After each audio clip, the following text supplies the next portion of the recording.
Hindi lahat ng aral sa kasaysayan ay masaya. May mga panahong kailangan balik-balikan, hindi para purihin, kundi para matuto. Ngayon, pag-usapan natin ang panahon ng pananakop ng mga Hapon. Hindi lang ang sakit nito, kundi ang mga aral na naiwan.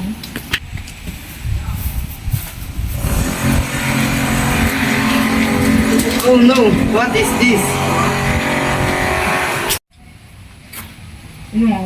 Nihongo watashi tashi no watarashi gegong desu. Ego anasu hito wa base raremasu. Nihongo ng ating bagong wika. Kung sinang magsilita ng wikang Ingles ay siyang paparusahan.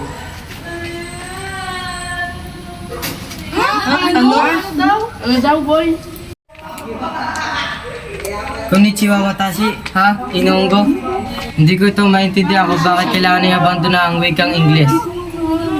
Paano namin maintindihan na nakasulat sa dyaryo ito kung Nihongo ang salita nito?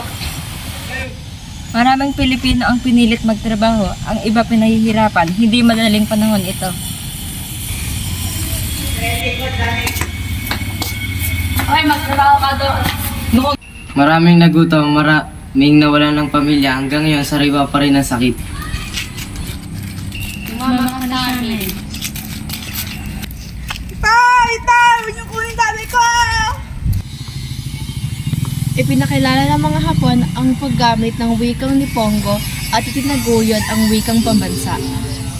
A, E, I, O, U. Meron tayo maging disiplinado, sumunod sa oras at mahalaga ng kaayusan. Sila ng ayos!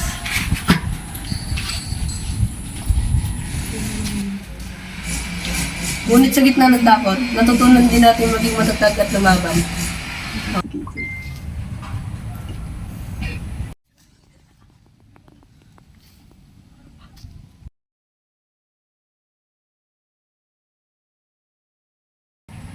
Andiyan na sila, umanda na kayo. Dalhin sila doon! Dalhin sila doon! Gapa, patabayan niyo na sila.